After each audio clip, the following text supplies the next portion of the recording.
Hindi makikipagkasundo ang Iran sa Estados Unidos hanggat hindi nito nakikitang mapapanatili ang mga karapatan ng kanilang mamamayan.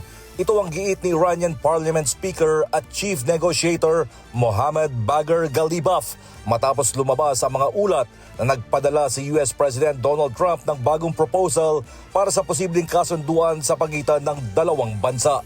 در این مسیر همانطور که بارها عرض کردم سربازان میدان مبارزه دیپلماسی هیچ اعتمادی به حرفها و وعده‌های دشمن ندارند. آنچه برای ما ملاک است دستاوردهای عینی است که باید کسب کنید تا در مقابل آن دست به انجام تعهدات خود بزنیم و تا اطمینان پیدا نکنیم که حقوق ملت ایران را گرفته ایم هیچ توافقی را تأیید نخواهیم کرد.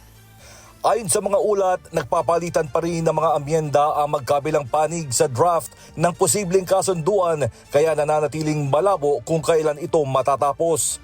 Kabilang sa mga pangunahing issue ng nuclear program ng Iran ang pag-unfreeze sa bilyon-bilyon dolyar na assets ng bansa at ang pagbubukas ng Strait of Hormuz. Samantala muling iginit ni President Donald Trump na ang pinakamahalagang kondisyon para sa kanya ay ang pagtitiyak na hindi makakabuo ng nuclear weapon ng Iran.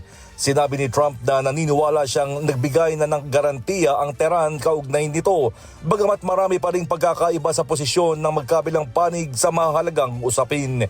Bago ang pagtanggi ng Iran sa kasunduan, una nang nagbabala ang Pentagon na handa ang Estados Unidos na muling gumamit ng pwersang militar kung mabibigo ang mga pag-uusap.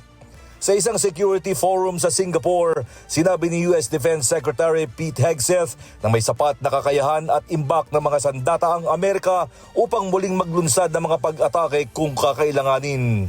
Right now we're focused on being postured and prepared to re-engage if we have to. I mean, this is a high-stakes negotiation. We've got the best negotiator in the world leading it.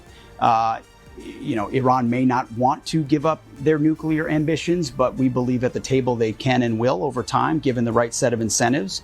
But the most powerful incentive is the capabilities we have there right now, which they can't ultimately defend against at any real level. Binigyan din ito na dati pa man ay handa na sila sa digmaan, subalit patuloy na pinipili ng Trump administration ang diplomasya. Gayunman, kung hindi naman aniya gusto ng Iran makipag-usap sa negotiating team ng Estados Unidos, ay maaari namang ang US military force na ang humarap dito. They can either do this now through a deal, and we think we're in a good place to make that deal, or they can deal with the War Department. And we are prepared. We're postured even stronger today than we were on day one to address it that way if we have to. Sa kabila nito, tiwala pa rin ng Estados Unidos na posible pa rin ang kasunduan sa pagitan ng dalawang bansa. Tiniyak din ni Hegseth na hindi papasok si Trump sa anumang kasunduan maliban kung makikita nitong makabubuti ito sa seguridad ng bansa at ng buong mundo.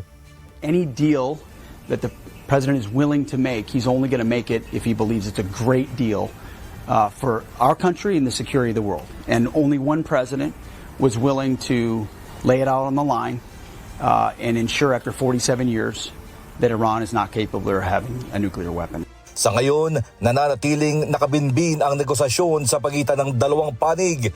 Nananatili naman ang blockade sa Strait of Hormuz, gayon din ang pagharang ng US force sa mga daungan ng Iran.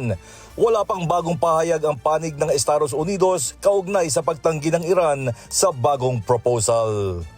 James Bonduyan, humahataw sa balita ngayon.